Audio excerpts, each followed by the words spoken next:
Welcome back to the couch, everybody. Welcome into another NBA episode. We have the NBA Draft Special Reaction Show today, Max. We're going to go through every single pick of the first round. We'll speed through a couple of them. We'll talk longer about the ones that we really care about. It was, a very interesting draft night. Some things went pretty according to plan. Other things went completely off the rails. So we got a lot to get into. How you doing? Good. The first four picks were like pretty straightforward, and then it just like went crazy. And I feel like this was such a weird. This is just not what I expected this draft to be like. I thought there was a lot of like really dumb moves that happened that I was really surprised by, and I think we're definitely gonna get into it because I was like, I know these are smarter people than me, but I don't see what they're seeing, and that was really kind of what highlighted and what was like the highlight of this draft for me was like, this is fucking crazy what some of these teams are doing right now. Yeah, there was some insanity. I like how you didn't sugarcoat it. All right. Yeah. So first pick, obviously Cooper Flag. Um, good moment. Got to see Maine a lot. All the people back in Maine cheering for him, I guess, was cool. You got any thoughts on Flag to Dallas? No, I mean it's a great fit. Dallas is super lucky. We covered this a lot. Cooper's going to be a really good player. I think we're both extremely high on him.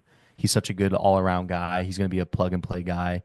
I liked him a lot, and then even just watching this whole process and seeing how he handled the spotlight last night, he just was so fucking locked in. I was like, this guy's going to be really, really good. You can just tell sometimes with the demeanor. He was locked in. The moment was not too big. Yeah, it was really cool to see. He's going to be awesome. I totally agree. I was so annoyed when they cut to Nico in Yes, the that pissed draft me off when room he's on laughing his FaceTime or ass off. whatever. He's on FaceTime. He's like Ugh, yucking it up with some dude on FaceTime. I'm like, oh, you lucky bastard. yeah. But whatever. The Mavs, I don't think they're going to be amazing this year. Obviously, with no Kyrie, there's not a whole lot of creation going on, but I do think they'll be a good defensive team. And I think, once Kyrie comes back, then we can start talking about just how good they really will be. But yeah, obviously, we're all super high on Cooper Flag. Second pick, Spurs get Dylan Harper again. Expected it. What were your thoughts there? Yeah, this is a great pick. I think we love Dylan Harper, and now De'Aaron Fox, it makes him kind of expendable almost, depending on how Dylan Harper works out, right? But you now have two ball handlers that can't necessarily shoot the ball, and so I think it makes it a little funky with Fox. But I'm not trying to rush this timeline here. And I think that's kind of the misconceptions. Is like everyone has to be on the same timeline, or sometimes we rush timelines for no reason. You have the potential for a generational player in Wemby. You're gonna do what you need to do to make sure that this is right. I think Harper's a great pickup for them. I love the move. And for me, I think it's really interesting because then you can be like, okay, say Fox doesn't work out, and he's extension eligible or a UFA at the end of this year, I believe. Excuse me, the 2026 season, I believe. So you can just let him walk in free agency and not feel too bad about giving it up because you didn't know you were going to get the second pick when you made that trade. But if not, maybe you can trade him and get other assets to build around the corner. Like there's a lot that they can do, and I think this was the right pick, and I really liked this pick. Yeah, I'm with you. I mean, I thought, kind of before the draft process, we were kind of tossing around the idea of like, should they just trade for Giannis? Should they throw Dylan Harper and picks at Giannis and just go for it right now? Honestly, the more that I watched Dylan Harper and the more I heard smart people talk about Dylan Harper, I was like, you know what? Why wouldn't you just take the young, potential star talent to pair him with your already super young superstar? And yeah, I agree with you. Why rush to the timeline and throw a bunch of assets at Giannis? Even though that would have been really exciting and would have been great, would have been a lot of fun, and they would have been an awesome team. Yeah, I think I agree. You have a chance to pair a star point guard with one of the best players in the league in Wembanyama. So it will be weird. Like Steph Castle, I really like. I think we both really like. But again, he's a downhill player. He's not a great shooter. Fox, downhill player, better shooter, obviously. But Harper, again, like better with the ball in his hands. And so it's going to be interesting to see how those guys fit together. But I honestly think all those guys are really unselfish, smart, good basketball players, high field basketball players. So I don't think there's going to be like a super big fit concern or anything. It's just they're not going to be, top tier contenders right away. Absolutely. Also, you mentioned Giannis. Like, was Giannis even available? Actually, like that's kind of where, in theory, it's great. Like, yeah, 214 and Steph and whoever to go get Giannis, but it just doesn't seem like Giannis was actually ever available. So, Yeah. when you're loading up for this, right? Like you're maybe sometimes you're loading up for a star that never comes. So I eventually you would just got to find it make those hard to picks. believe that the Bucks would turn down Harper, pick 14, Castle, and whatever other contracts, and like maybe Vassell too. I would find that hard to believe. Obviously, Giannis never requested a trade, but and Milwaukee never wanted to ship him off necessarily. But if they got some Godfather offer like that, I would find it hard to believe. But Well, either way, we don't players like Giannis's caliber don't get traded that often, and GMs are going to keep the sure thing over the unknown most of the time, unless they're trying to buy time for their job. But I mean, like the whole point of the second pick is to draft someone like Giannis, who's like, yeah, insane. So, okay, third pick, VJ Edgecombe. I love this pick. I think this guy fits perfectly with what they're trying to do in Philly, which is kind of weird now because they're kind of going two separate lines here. I actually would like for them to continue with kind of ship off the older guys and keep what they have with the younger core with Grimes and Maxey and McCain and VJ. Like, I think there's something there.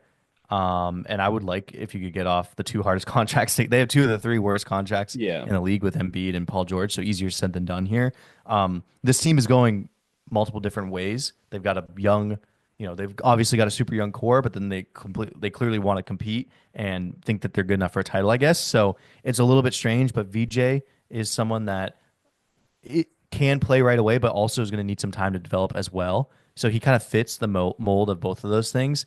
And I just loved hearing from him today. Like I thought his story was so interesting and inspiring. And I loved the moments with VJ, seeing how much this meant to his family and stuff. I thought this was an awesome pick. Yeah, super emotional. VJ's interview, that was great. But I'm with you. Good fit. I think the one thing that I'm pretty confident with in VJ is that he's going to be a very high level defender. Some people are wondering like, will he be able to guard bigger wings? Will he be able to switch 1 through 3? Can he play small forward? I'm pretty optimistic about that. I think he's athletic enough. I think he's got the frame.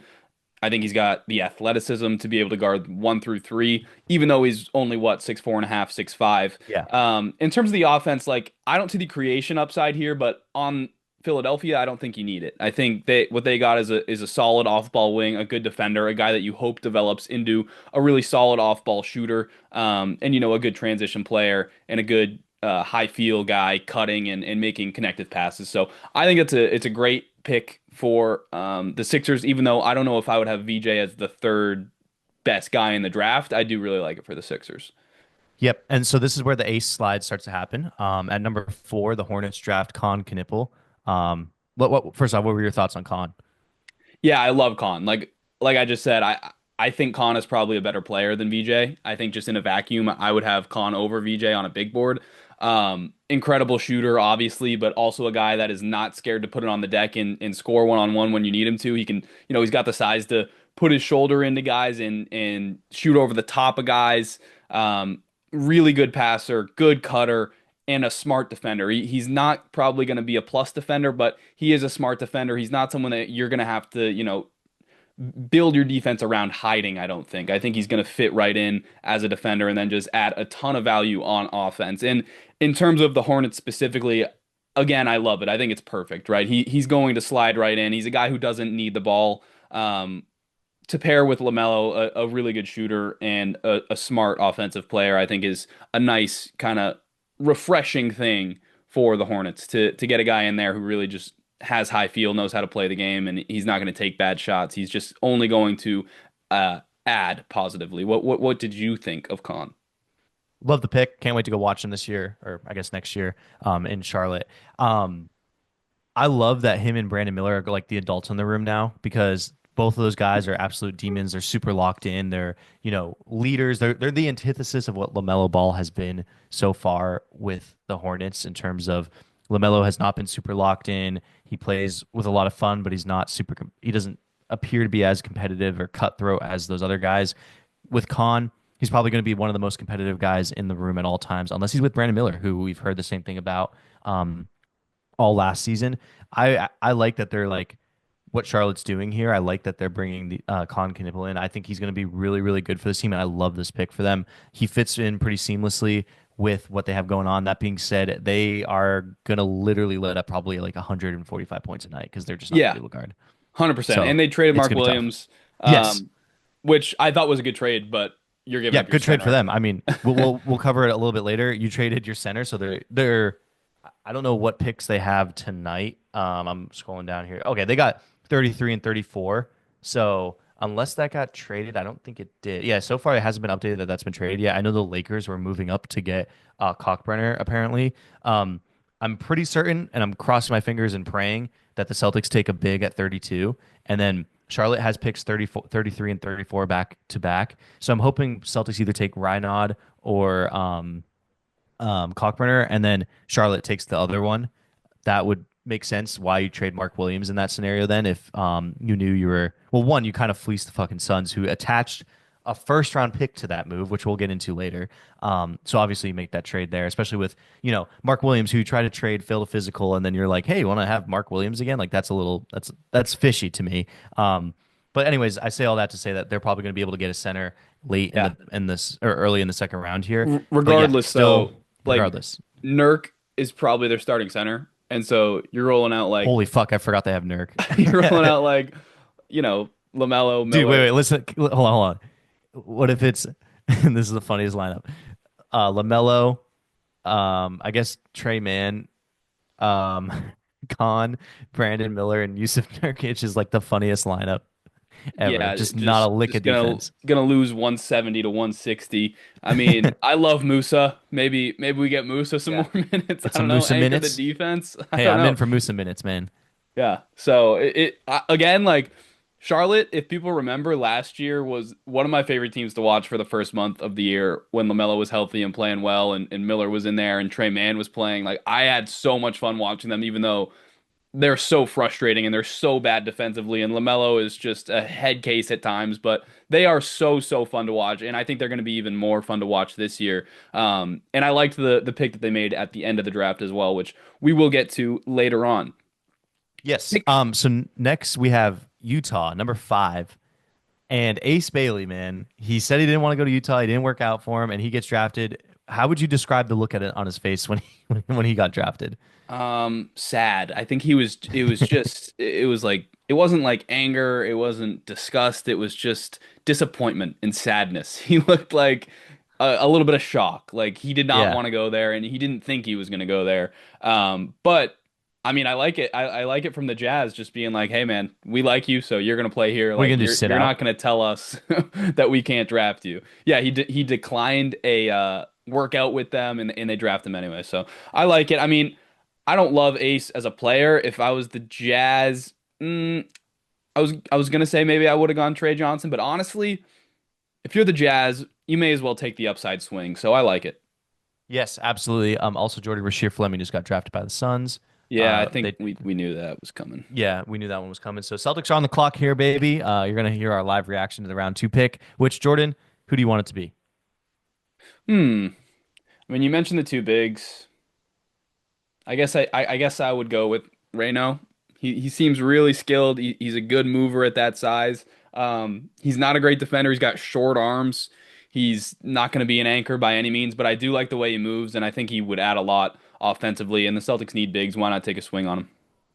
Like it. I'm in the same boat there. Him or Cockburner, whichever one. Even if you can trade back with Charlotte, maybe. I don't know. Yeah, I mean, Brad So surprised us last night, so we're thinking yes, it's a pretty we'll get clear to that. pick in terms of going big. But I Oh, we'll mean, fucking get to that because I have a yeah, lot of thoughts on that one. yeah, Um, but like if Brad takes someone that we're not even thinking about, this could get interesting. So we'll sure. keep an eye on it. Okay. Anything else on Ace? I was fascinated with this pick. Like I think it is like a pretty flammable pick, right? Like he's very talented, but his shortcomings are very ugly. He's got some warts on him. He's not starting out his career well at all with how he's been handling this, or his agent has been handling this. And it's really funny that Utah took him, but I do think like he could potentially be awesome, and Utah is a great place for him. I also think there's going to be like 7 fistfights a night over the ball with him and Keontae George and Larry Markkinen and Bryce Sensabaugh and freaking all the different guys that they have there. They have so many guys, Collier, Sexton. I mean, you'd think there are going to be some moves made. Like at some point, Sexton just someone's going to want Sexton, right? You would think, but Please.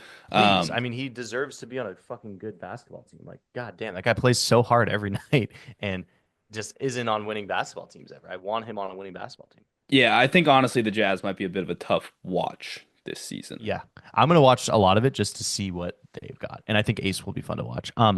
Okay, the Wizards they take Trey Johnson. I don't have too much on this honestly. He's a great pick. He's a great player. I don't think he has like tremendous, amazing upside, but he's a microwave who can score at will, and he gets added to this Wizards team that needed some scoring.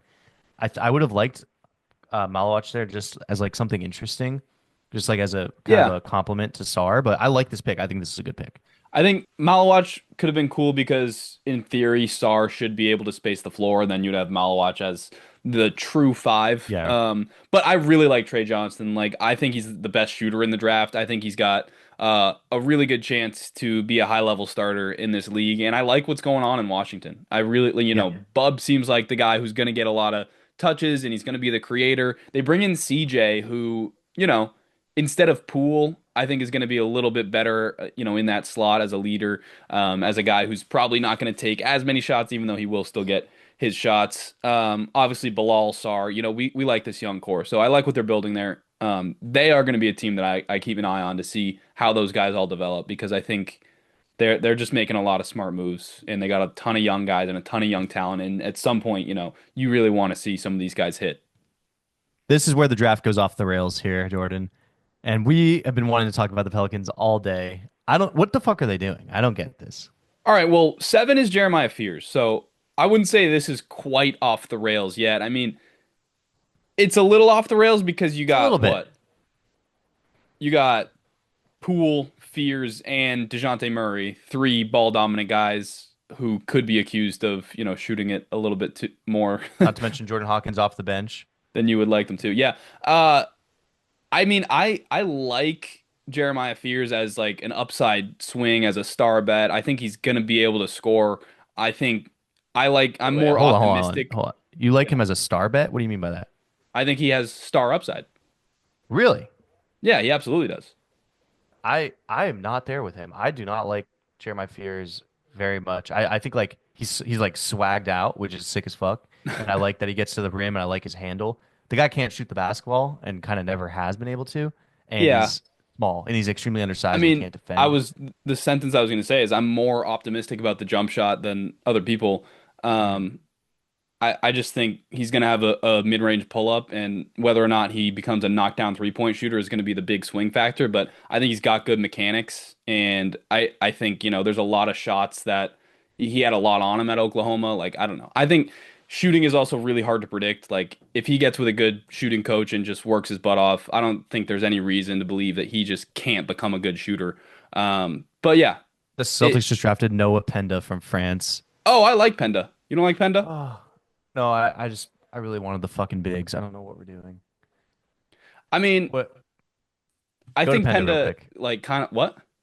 Yeah, explain Penda for me a little bit. I just think he slid a little bit. I thought he could have easily gone in the first round. He's a good defender. I think again, like this is Brad taking a guy who his best trait is probably his feel. Like he just sees the game at a really high level. He's always in the right spots defensively. He's a good passer at that size. He's not like a creator. He's not going to blow by guys. He doesn't have like this amazing handle, but he's got a good enough handle to put it on the floor and make reads. And he's just got really solid passing feel. And I'm pretty optimistic again about the jumper. Like he shot it, I have it right here. He shot it 34%, but it's on really high volume. So not a super high ceiling guy, but he's a good passer, and I think he's going to be a good defender. I don't think he's going to be, a super important part of the rotation, but I like Penda as a prospect. Maybe not the best fit for the Celts.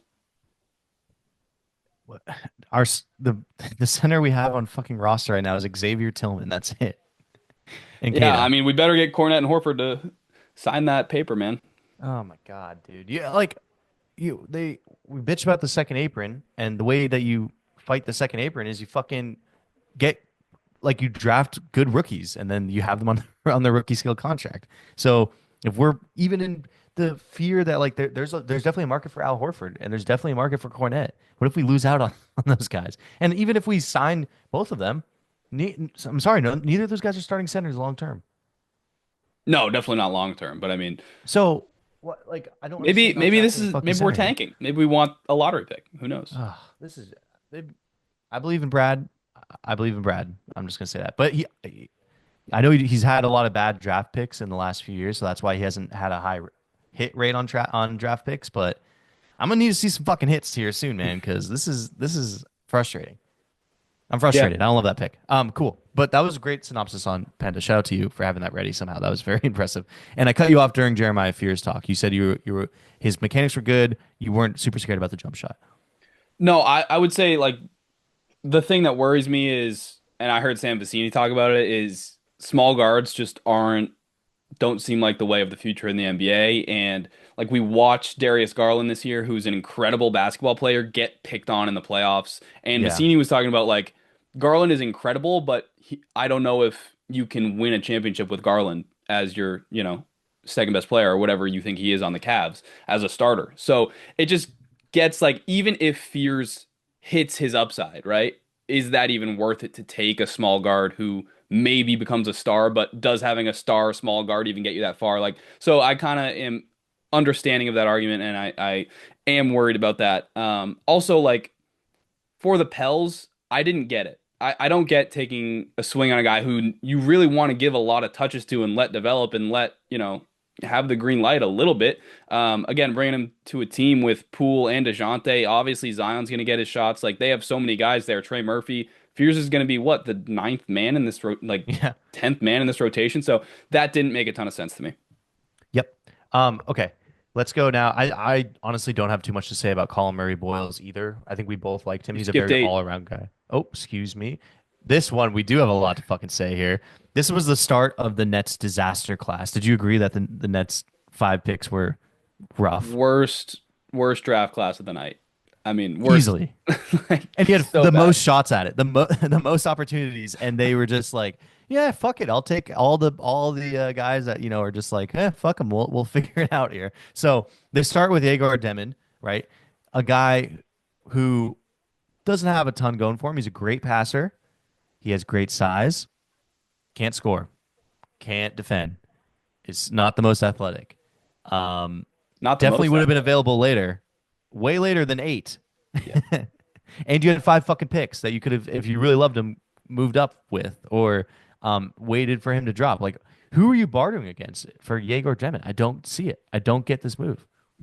I think there was some buzz about him going later in the lottery, but again, like you had other picks that you probably could have packaged to trade up or slash trade back if you were gonna use eight to trade back. Yeah, I hate it. I just don't like him as a prospect. I don't think that a guy who can't separate and create, or a guy that's not that athletic, even though he's 6'9" and a really good passer, it doesn't matter if you're a good passer if you can't draw any help, if you can't get by a guy, if you have no sort of self-creation.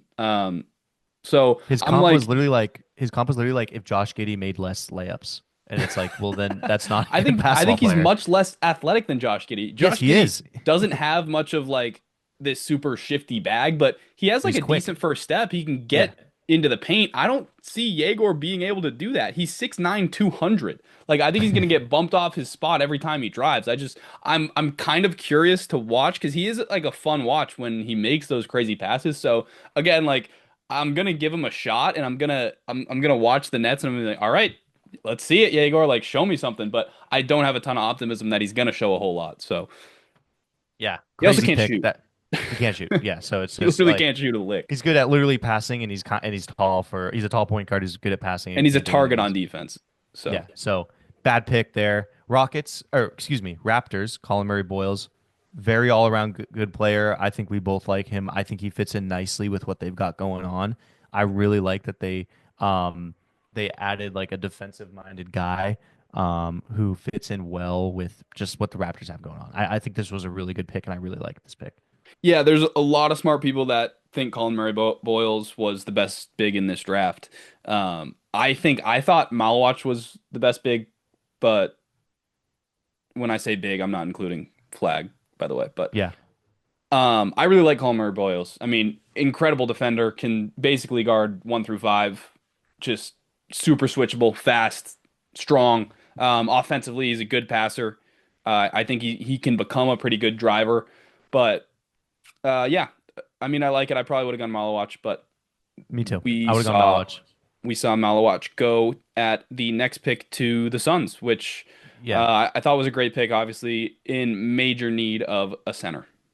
Yeah. So a couple things. First, Zion James just got drafted by Charlotte, the guy out of Duke, Con Campbell's teammate. He came in off the bench and really started blowing it up, and actually ended up starting some games. I really like Zion James. I thought like his shooting is incredible, and I love this pick for Charlotte. Like I just think getting some connectivity between the guy that you took number 4, like and being in the same state, it's just cool. Like that was a really cool pick. I like that pick.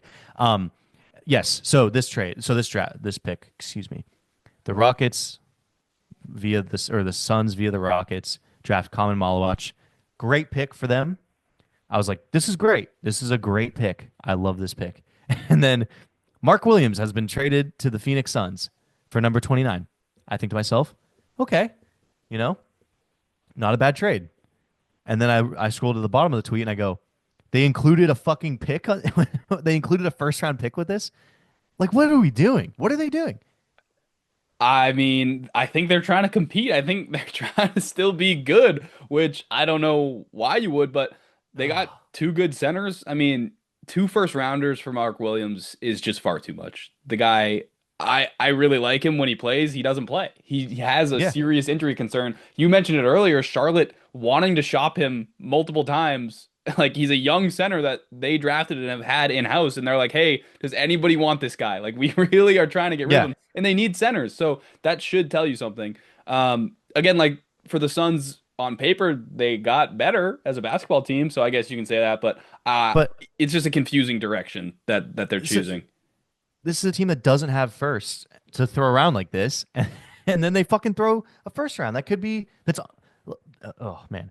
And then not to mention like with the 29th pick, you could get a big. I don't understand why the teams are passing on the bigs right now, but they are. And you literally could have gotten a big if you wanted to get another big with the 29th pick. Like I don't understand what they're doing here. I don't get why they attached to first instead of doing a couple of seconds or something like that. Like I don't think Charlotte would have balked if you fucking didn't attach the first. I feel like you could have got like I just don't get that move. I don't understand it. Mark Williams doesn't see the fucking floor. He's a great mentor to Malawach. Like I think Malawach is gonna be awesome. You and I agree. I loved hearing from him. I thought it was like such an emotional interview, and I think having watched him play, like he has so much room to grow and develop. He hasn't been playing the game since he was like, or he has been playing the game since he's like 14. Like he still has so much room to develop and grow. But and Mark Williams is going to be a great mentor in that respect. But Mark Williams is also young and doesn't fucking see the floor. I don't get giving up this first round pick. It doesn't make sense to me. No, I totally agree. It's far too much for Mark Williams. All right. Pick number 11 was really interesting. The Grizzlies moved up to grab Cedric Coward, who got a ton of draft hype after the college season ended, just flew up draft boards when people really dug into the film on him. I know you were really high on him. You must have loved this pick. I This is one of my favorite picks of the night. I gave this is like an A plus plus plus pick. Cedric Howard. He only played 6 games in Div 1 because he got hurt. In those six games, he was awesome. He came from Div 3. I don't think he had like any offers coming out of high school, and he just was a fucking killer. Worked his way up. He looked amazing. He had a season-ending injury, so he was at Wazoo or however the fuck you say it. And then obviously now is taken with the 11th pick in the draft. So great story there. He just feels like a Memphis player, and the fact that Memphis moved up to get him makes me think he's going to be fucking awesome. The guy can score at will. He like picks how he wants to score on you. He's got a super high motor. He's got these super broad fucking shoulders. He's a big guy. He's like 6'5". He's like a really good athlete. He's not like the top level athletic, but he's a very solid athlete. The jumper looks nice. I just loved his motor, his competitiveness, and his ability to score at will. And also, he cares a lot on the defensive end, and that's something that really like I love personally watching. So I thought this was a great move for the Grizzlies here. I know they give away a first, which I just freaked out at the Suns for, but it was one of the a million firsts that they got for Desmond Bane, and it's honestly not a great first. So I'm okay with you giving that away to go get your guy, and then they attached like some seconds, and I don't care about that. So Yeah. I loved this pick here. I thought this was a great trade and a great pick.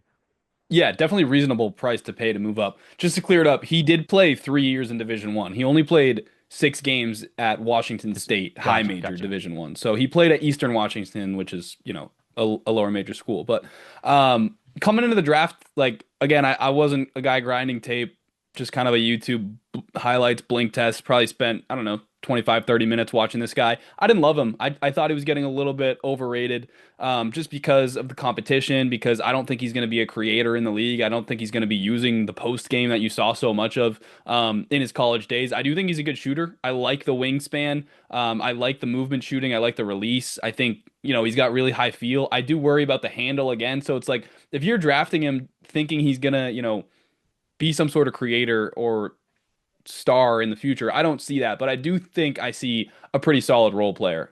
Like you said, not an amazing athlete, but a good enough athlete to be a really solid defender, especially with that wingspan. And everybody talks about the shoulders. Like, I've never heard like draft people talk about somebody's shoulders so much. They're like, when he They're fills massive. out this frame, when he adds this muscle, he's going to be a fucking beast. So I'm excited to watch him. I mean, again, I'm more than happy to be wrong about him with my YouTube highlights blink test thing. So I think, probably a good pick for Memphis. Maybe I'm just not seeing what everybody else saw in terms of the ceiling. All right, let's take a quick break and we will come right back. All right, Okay. coming back. Couple things happened while we were gone. We realized that the Celtics did not draft Noah Penda. The Orlando Magic actually traded for him. They traded 46, 57, and a 26 second rounder and a 27 second rounder. So Max, four second round picks essentially for one. Obviously the one being the earlier one, pick 32. But yeah, interesting stuff going on with our Celtics in Brad. We trust, I guess. What do you think? I guess Bradley Trust. I'm sorry, I take it back. I don't know. I will see. He's gonna get a big. Please, just get a fucking big. I don't even care who it is at this point. I just need a center, please. Also, the Hornets grabbed Ryan Cockbrenner. So I am loving this Hornets draft all Me around. too. I didn't get to talk about James. Dude is a tank and shoots it really well. So like, there's a chance that he's just a late round or late draft like great role player. There's a real upside with him. So, and on top of that, like they're just getting shooting. Like they draft McNeely, they draft Knibble, they draft James. So they're combining shooting with LaMelo and Miller's star power, and now they get Kalkbrenner, a good big after trading Mark Williams, a guy that we both wanted the Celtics to draft. The guy is huge. He's pretty athletic for that size. Great rebounder. So Charlotte, I like it. Good job, Charlotte. Okay, Bulls. Don't like it. I don't like Noah Senge. This was the guy in the draft that I disliked the most. I think we were both totally on the same page about this. There are so many smart draft people that I don't understand having him so high up on their boards. Like the only real special skill that I see with him is his movement at about 6'10", 200 pounds, but he has no offensive game, can't shoot it a lick. And he can't like he's not a vertical athlete. He's not going to be a rim protector. He's switchable, but that's really all I see. I don't see any sort of offensive bag. Obviously, he's super young. He's 18 and a half, so maybe it's just, all right, let's get the coaches with this guy and we'll develop an offensive game. A guy that moves that well at that size, like, you know, you can see a whole lot of upside with that age, but I don't see it. I don't see it either. That's a lot of betting on his jumper coming together here, and I don't see that happening. I mean, he's got, some tools, right? He has, with his size, I guess, he has potential defensively. Um, he could be like a kind of a toolsy guy if he develops, but I don't know if he has the small versions of those tools in his toolbox yet. So I don't know, like if we think I don't know. This is a lot of projection here, and I just don't see. Um, I don't see it, but I also didn't put in as much time in this, so I guess maybe I missed something here. But it's a lot of falling down, and it's not good shot, like no shot making at all. We have to be Really, missing something. Like it's that yeah. simple. You just must have to spend more time watching his tape and Could it really digging into it because neither of us saw it at all. could it just be that like he's 6'9", 6'10", and 194 pounds, and I think it's just the sizeism thing where it's just like he is the ideal size for like a forward if he adds weight to his frame. Yeah, Is I that what it mean, is? I think so. And he's got a decent first step, I guess. I don't know. Can maybe become a good downhill attacker, and he's super young. I think teams do really like when guys are that young, even if they're super raw. They're willing to take swings on it. But I mean, we don't have much to say about him. We No. just don't know enough, and we didn't like him enough. So Yes. All right, pick 13, Max. You take it away. Yeah, so we see like that the Pelicans trade up, right? And we're like, okay, I like it. I like the idea of like Derek Queen. He's funky and weird, and he probably would have gone. I mean, I don't know where he would have gone because if you look at the next few teams that are picking, I just don't see him going any of those teams. Maybe at 18 to the Wizards. Um, maybe another. Maybe they think another team is going to trade up and get him. Whatever. So I see that they trade up for him. I'm like, that's cool. I like that move. And then I was like, oh wait, what's the actual trade here? A 2026 fucking first unprotected? Are you sitting? Are you serious right now? That's the fucking move. What are the Pelicans doing, man? First off, he doesn't fit really, like at all. I think he is a really interesting player, but he's a tweener position wise. Um, doesn't play a lick of defense. I'm not super sold on that jumper. He's a good facilitator, a very fun passer, but he's immature. And he's getting sent to New Orleans with Zion, another guy who has a lot of warts as well. And then you have the potential. You're in a loaded West. You have the potential to be really bad, and you trade away your own pick unprotected. What is Joe Dumars doing? I don't understand this move. No. I was happy to see Derek Queen's name called. I like Queen as a prospect. This is completely reckless and stupid to trade unprotected first round pick in this loaded of a Western Conference, like you said. There's a chance they miss the play-in and are like a bottom 5 to 8 team in basketball. So I do not understand Or trading trade that pick. Zion. I mean, if you trade Zion, it wouldn't make any sense. That's what I thought they were doing Yeah. originally because I was like, why would you draft Fears and move up for Queen? But then I saw they gave up the 26th pick and I was or the 2026 pick and I was like, well, now they can't trade Zion because there's no reason for them to be bad now. They must really believe in these two rookies. But this is one of the strangest rosters now in the NBA. They go literally like 12 to 13 guys deep if you include the two rookies and a bunch of guys who need the ball.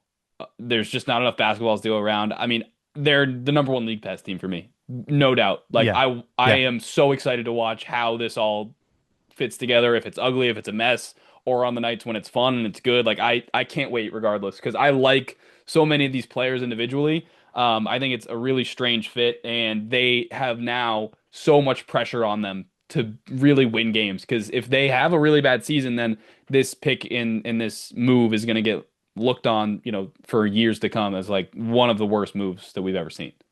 And they need rim protection. Like Eve Misi is serviceable, but he's not an elite rim protector No, yet, and he's not he's the not. anchor of a defense at all. And I don't get adding Derek Queen, whose biggest question mark is his defense and the fact that he's 6'9" and like two. I think he's sick. He was listed at 6'9", 248. So the comparable measurements are two also tweeners: Alperen Sengun, who's 6'11", 243, and Julius Randle, who's 6'9", 249. Both of those guys have different builds than him. And now Alperen has similar footwork. Like Derek Queen's footwork is elite. His passing is very, very good. His vision's very, very good. He also like needs the ball in his hands too. Yeah. So you're throwing him in there with Jeremiah Fears, who needs the ball in his hands to be productive, with Jordan Poole, with DeJounte, and with Zion. Like what are like I don't understand this team building. Yeah. No. Also, conditioning. They're drafting Yes. a guy who is a bit out of shape and hasn't really taken that commitment to really working on his body and getting in the best shape that he can possibly be in. And you're bringing him into a place where it's really hard to do that, by all accounts. And Zion has been, the example of that. So not only do I not think Queen and Zion fit together on the court, but it also might not be the best having another guy who has weight concerns. Like if we're just being totally honest about it, in that city where it just doesn't seem to work out for those type of guys. But Yeah. yeah, I mean, time will tell. What if Queen's awesome? So who knows? I mean, yes, but it's still a swing, and you need him to be awesome to make this trade make sense. You need your And it team can't to be win games to make it yeah, make sense. absolutely. Next pick, we talked about this guy a lot already, but Carter Bryant to the Spurs, another A plus plus plus. Just we love what the Spurs do, man. We love we love the draft. They just wait for other teams to be fucking stupid and then just clean up the mess there. Yeah, Carter Bryant's gonna fit awesomely here. This team doesn't have a lick of shooting, but they're fun and I like them a lot.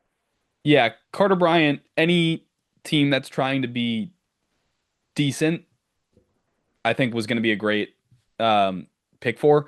And the Spurs get him at 14. Like I thought he could have gone easily earlier, top 10 even. He's super athletic. He can shoot the ball. He works his ass off. High motor. Perfect guy to pair with all this, star power and creation and offense. And he adds to the defense. So yeah, just one of my favorite players in the draft. Maybe my favorite player in the draft. One of the best picks of the night. It's just perfect. There's nothing else you can say about it. Another pick we loved was pick Yeah, A 15, plus Thomas plus. Sorber to the Thunder.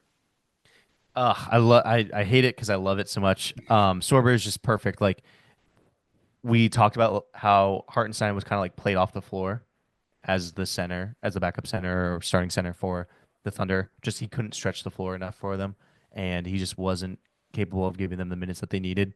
Sorber is a gigantic human being like Hartenstein, except he can shoot the basketball. And it's just, of course, they get this guy. Like, of course, he's just going to be able to sit there for a few years and kind of develop and get better. And then Hartenstein's contract, like, either when they start to become expensive and they need to cut costs, they immediately just have Thomas Sorber to walk right in and take over. And it's so frustrating, and I hate it. But yeah, Sorber, he's also a little bit of a tweener. He's 6'9", 263 though, just a unit, a massive man. I think he's a little bit taller than 6'9" when you watch him play. He's just fucking awesome. Just an elite defender, and he's kind of like I've seen him close to like mock similarly to Jabari Smith Jr. or like Onyeka Kongwu in terms of like size.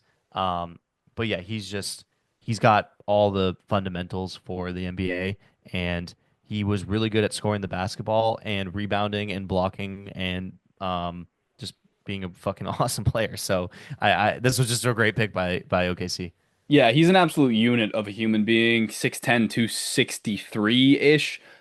Just a massive presence in the paint, and he's got freakishly long arms. I think he's got a 7'6" wingspan. He's gonna be a good defender. He's not like an incredible vertical athlete, but that wingspan at 6'10", his standing reach is insane. He's going to be able to protect the rim at a reasonable rate. And then yeah, I mean, he's like you said with Hartenstein. Hartenstein seems like he's going to be the odd man out in terms of who they pay. So when Hartenstein ends up walking away, or if that happens, like it's so awesome to have Sorber just step right into that role. Another guy who is a pretty high feel player, unselfish player. I love it. I mean, you mentioned that he can shoot. He shot it 72% from the line. So if you're optimistic about that, fine. But he barely took any threes, 1.5 threes a game, only shot it at 16%. So I don't know if they're relying on him to be like a true stretch big. If that happens, great. But I think it's more an awesome rebounder, hopefully a good defender, and just a big body, a good screener, another center to add to a team that needs rebounding and size and center depth. So just, yeah, Yeah, Thunder nailed it. All right. Here was a massive surprise. I have not watched a second of this guy's me neither. tape. Hanson Yang to the Blazers at pick 16.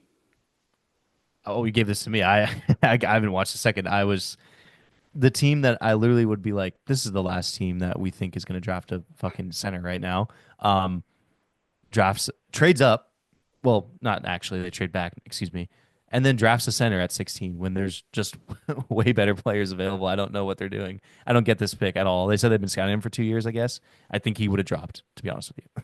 Yeah, they have five centers, so not sure exactly how many minutes he's going to be getting, but yeah, I mean, we can't say anything about him. We haven't watched him, so Yeah. shocking pick, but looking forward to seeing what he's got. They're Let's see calling it, him Yang. Chinese Jokic. I had to watch a few clips to see, what they're talking about. I don't see the Jokic aspect really, but I do see like he's fun. He's a fun player. Like he he gets to the rim in a fun way. He's kind of mesmerizing to watch, I will say. He's very big. So, fun pick. All right, pick 17 was Yohan Berenger from France, right? This guy was the rawest prospect in the draft by far. He's, again, super young, 18 and a half, 6'10", 230. He's got real upside as a defender, as a rim protector. I'm seeing Clint Capella, Nerlens Noel comps. I don't hate him as a prospect in a vacuum, but for the Wolves, kind of strange, right? To Mhm. take a super, project big rather than going for a guy who they think can help right away. But I don't totally hate it. I mean, it's a super raw guy going to a team that needs a win now piece, I feel like. The Spurs just did it again. They took Cam Jones, who I fucking love. He Everybody was loves him. such Haven't heard a the bad Spurs are word just about him. incredible. Oh, Lakers I got love him. Thero. That's interesting. I kind of like him. Oh, that's interesting. I thought he was so that pick is interesting because it was the the the so it was the Nets via the Suns via the Wolves to the Lakers, if that makes sense. Oh, good. Yeah, no, that's easy. So that pick got traded like 3 or 4 times today. Also, shout out Chaz Lanier who just got drafted. Yes. So on the topic of Joan Berenger, excuse my French, pretty funny there. He is. I think they're trying to have him. It seems like almost like a draft and stash kind of guy. I guess they are bringing him over, but he's sort of like the replacement in essence for like Rudy Gobert or Naz Reid. He's extremely raw, so I don't know why they think that's a great idea to do this right now. I didn't get this pick, Jordan. I'll be honest with you. I don't really get why they did this one. Yeah, that's fair. I mean, again, haven't watched enough to totally have an opinion on it, but have watched enough of this guy, Walter Clayton Jr., Yes. a shot making stud, goes to the Jazz. I like it a lot. Clayton's a guy who can play off the ball. They obviously have Keontae George, who they give the absolute green light to. They got Sexton there still. They have other guys that can create for them and have the ball in their hands. Clayton can be a creator if you need him to, but I really like him off the ball as, attacking in second side actions, movement shooting, and just doing what he does. He played 4 years in college, 22 years old, plays the right way, and can really wow you with the shot making. So excited to watch him. I'm glad you like him off the ball because he's going to be fighting for some damn touches. I don't think he's going to have the ball too much in his hands down there in Utah. There's going to be a lot of guys fighting for that ball. I like Walter Clayton Jr. I'm actually I'm happy that he got drafted at 18. Like that's really high, especially like he clearly rose after the his performance in the tournament. Absolute sniper, hit some of the biggest shots all tournament. Just was not afraid of the spotlight and afraid of the moment. He's an awesome player, and I just think it's funny. Like Jazz are going to be must view TV for me. I think it's just going to be really fun to watch this mess because I don't really get what they're building, and it's a lot of guys that need the ball in their hands. So excited to see how that works out. The Nets draft Nolan Traore.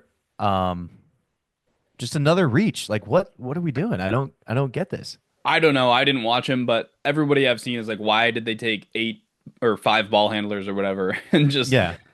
first of all, Bob Myers the whole night was talking about there's no way they're going to use all five of these picks. Like they got to consolidate. But they end up using all five of them and taking five guys who all handle the ball. So they're just kind of throwing darts and hoping one of these guys becomes a legit creator. I don't know anything about Traore, so I'm not going to say anything bad about him. Well, I know that like he was supposed to be a top pick this year, like earlier in the year. He was kind of like higher up on big boards.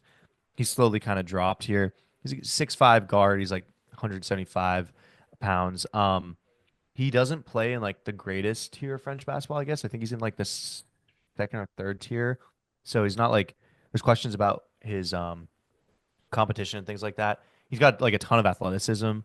Um, he's got he's like apparently from what I've heard and from what I've seen, I haven't spent like too much time deep diving him, but from what I've heard, it sounds like he's just kind of like all around good player. He's just kind of like not elite at anything, but kind of has like this all around good player movement to him. But he also needs the ball in his hand. So I don't like you said everything the Nets did made no sense to me.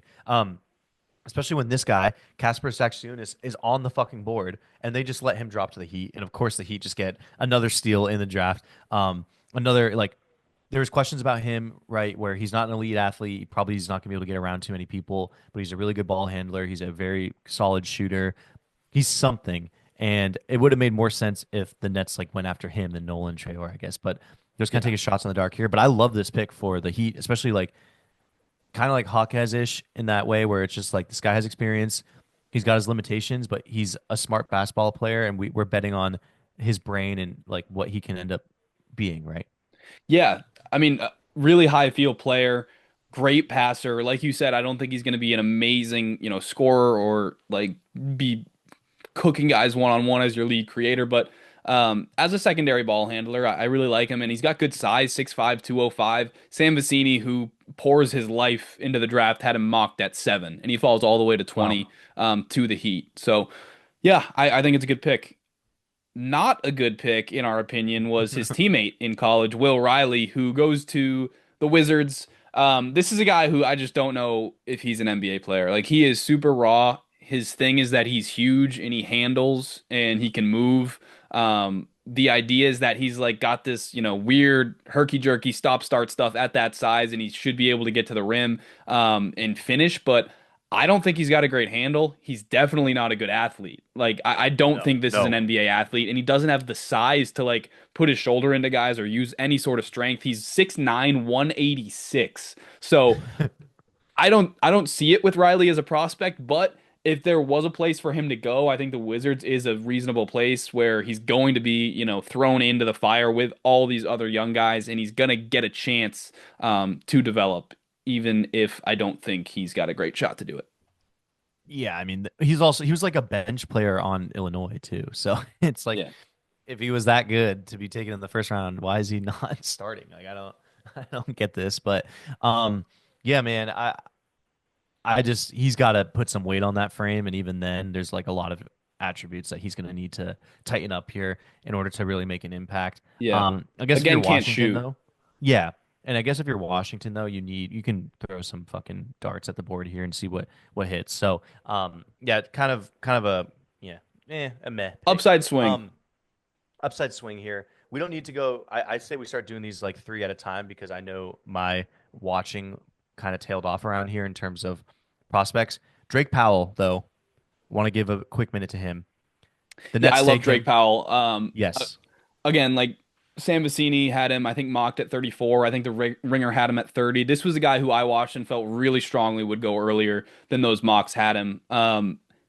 Like incredible athlete, 6'6", 200 pounds, 43-inch vertical, had the highest vertical at the combine, and came into this season as with kind of a lot of expectations on him to be a creator. He was not that at all. He definitely didn't show much self-creation, but I see a guy who at that size, with that athleticism, with a 7 foot wingspan, I think he's going to be a really good defender. He shot it, I think, at 37 or 38% from three. So I think you're looking at a really good bet to be a good high level role player in the league. And the creation aspect, I don't see a ton of it, but it's not like he can't put it on the floor and hit a pull up jumper, because that's what he came in to be is a guy who could put it on the floor. So we didn't see a ton of it, but I'm really optimistic about him as an off ball player and as a guy who has a chance to, I think, be an incredible defender. Now, again, like I'm not watching a ton of him, so when you only watch, 20, 25 minutes of a guy, you can totally get the wrong impression if you watch the wrong stuff. But I thought this was the Nets' best pick by far of the night. I honestly would have liked to see him go to a better team. I agree with you on that point. I watched a little bit more of him just because I watched UNC. I'm actually wearing my UNC shirt right now, but um, I watched a lot of UNC, and they like desperately needed someone to be the guy.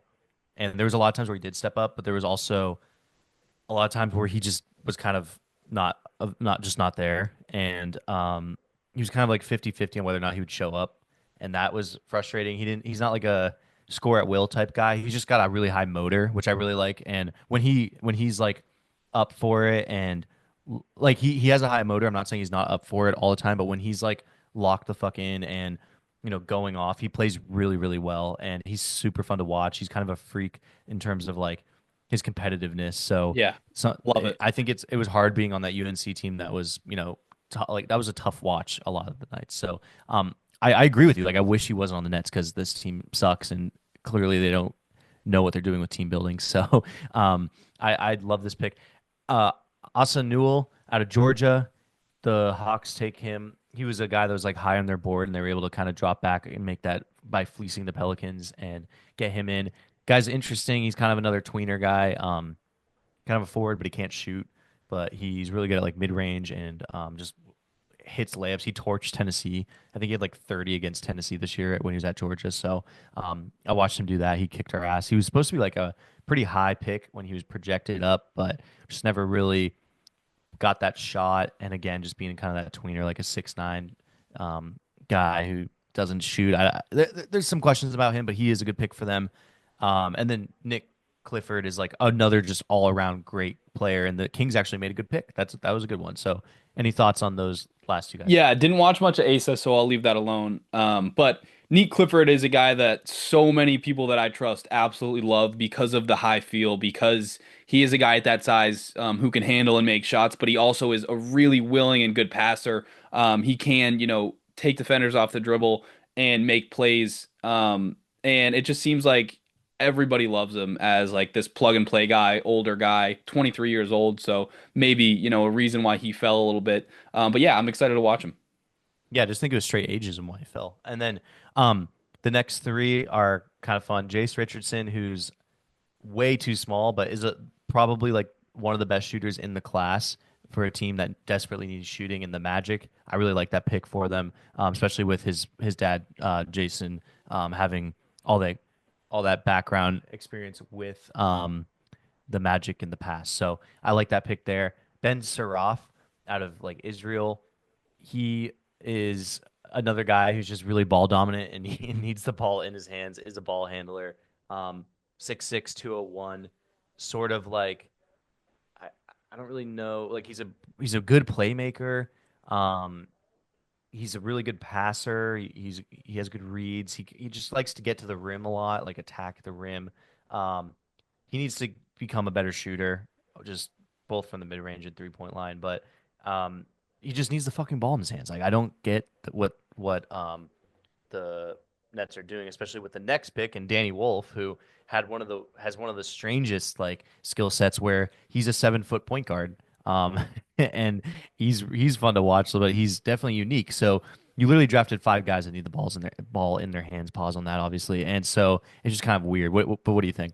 Those three? Yeah, Danny Wolf, I think both of us were pretty excited about watching Yeah, where he went, and I'm really upset that he went to a draft class where there's going to be so many other guys to get the ball in their hands. I mean, it's the Nets, so you would think he's going to have enough chances to create plays and be who he is. But yeah, this draft class as a whole doesn't make sense. Four guys who need who need the ball in their hands, as well as D'Angelo Russell on the roster. Obviously, older guys on the roster. and Cam Um, Thomas. yeah, Cam Thomas. Like it's just I don't know if this is where I would have wanted Wolf to go. Um, but yeah, nothing to add on Saraf. I do really like the Jace pick. I thought he could have gone higher. He's an incredible shooter. The Magic really need shooting, and the big question about Jace is will he be able to defend at that size? And the Magic are not in need of defenders. So if that's a problem, like there's, reason to believe that if Jace develops into what he should be, which is a really good shooter, a guy who can play both on and off the ball, a guy who can attack closeouts and make plays for other guys, who should just be a really good offensive player if he hits his ceiling. If that happens and he is a weak link on defense like we think he's going to be, obviously the Magic can cover that up with the rest of their size and the way they've drafted and built this team over the course of the years. So I think this is an excellent pick and an excellent fit. I'm excited to watch Jace develop. Hopefully in a couple of years he's able to crack that rotation. I don't know if it'll be right away because they're going to be really good. All right, Yeah. now Max, Oh, why don't you let loose on old Brad? He okay. took Hugo Gonzalez from Real Madrid. I don't see this, but Brad is smarter than me. I think maybe someone was gonna, I guess, reach on Hugo, and the Celtics were like, why not be us? And then they can, I guess, keep trading back. And I don't want to jinx it right now, but let's just say the people that were want to fall are falling so far. So hopefully, hopefully Brad. I think Brad knows what he's doing. I just like I at work today. I watched a bunch of Hugo Gonzalez, and the guy plays super fucking hard. He's super locked in. But don't think he's good at any aspects of the game other than maybe like getting to the rim. And he, I'm seeing a lot of people say the same thing. Like he's not really good at too much, except for that he has a super high motor. He plays super hard, and he gets to the fucking rim. Best thing I've seen people say about him is that he fits the Celtics culture, which is a guy who hustles and makes good decisions with the ball. Other than that, yeah, there's not like a ton of standout traits. Like high motor is the standout trait, I think. But yeah, again, didn't watch a ton of him. Brad's smarter than us. I'm gonna be locked into summer league. Locked in. Me too. Locked in, especially if we end up actually making the last two picks in the second here, the Yeah. two picks in the second that we have. Um, okay, and then Liam McNeely. Liam Um, McNeely to the Hornets. So yes, the go ahead. Hornets just going full shooting, like LaMelo, Yeah. Miller, McNeely, Knipple, really leaning into the 3-point revolution. Gonna struggle on defense. Again, like another guy who's gonna make this team really fun to watch. Had a bit of an underwhelming season at UConn for what he was supposed to be, but I love McNeely as a prospect. A guy at that size who shoots it that well, who can handle, who's really big and strong. He's 6'7", 215. Like there's a reason he was a really high recruit. Again, like I didn't watch the college games, so I don't know like what exactly the problem was, but I watch him and I see a guy who can compete at an NBA level in terms of physicality and size, and a guy who can really shoot it. So I'm excited for him. Yeah, I'm really excited for him too.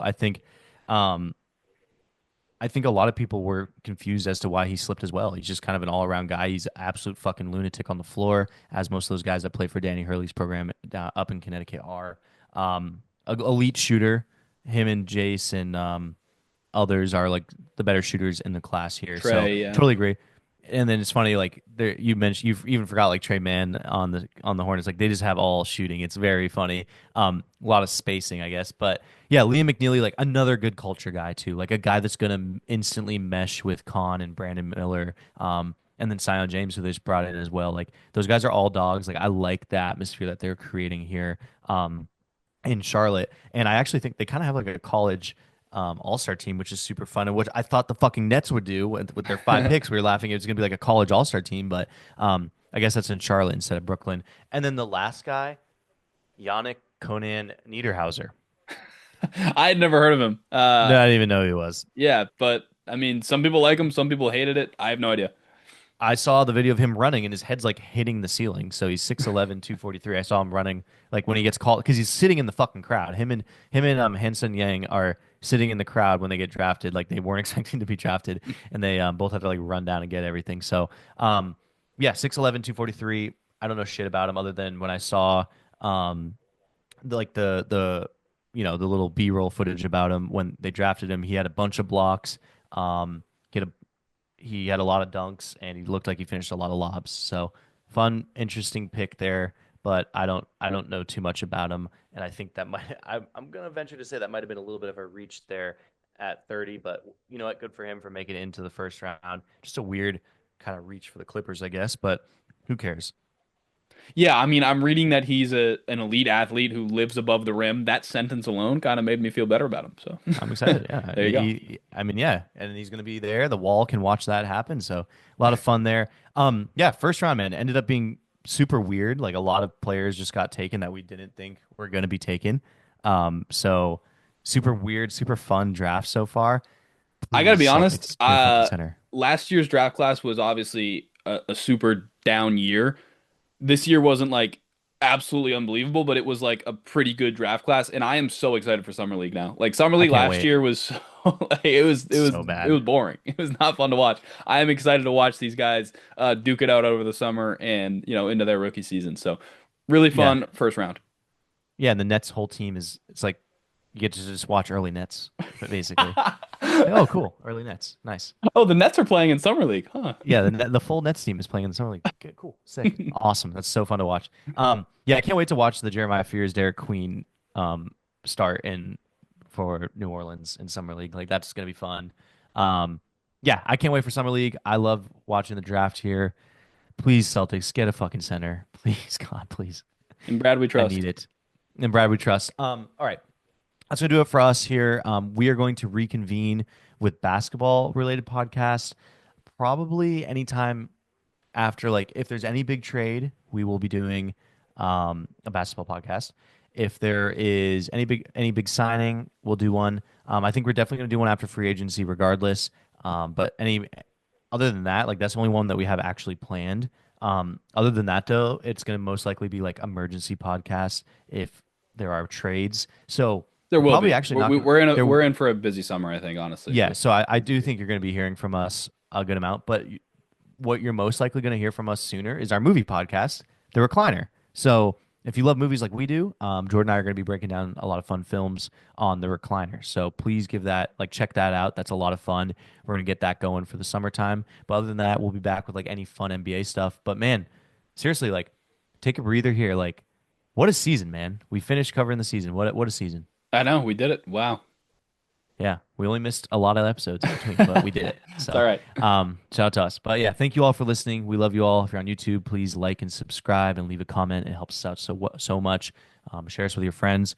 If you're on Spotify, Apple Music, wherever you get this podcast, please like and leave a 5-star review and a comment if you can. That also helps us, and sharing with your friends helps us the most. Thank you all for listening. We love you all, and peace.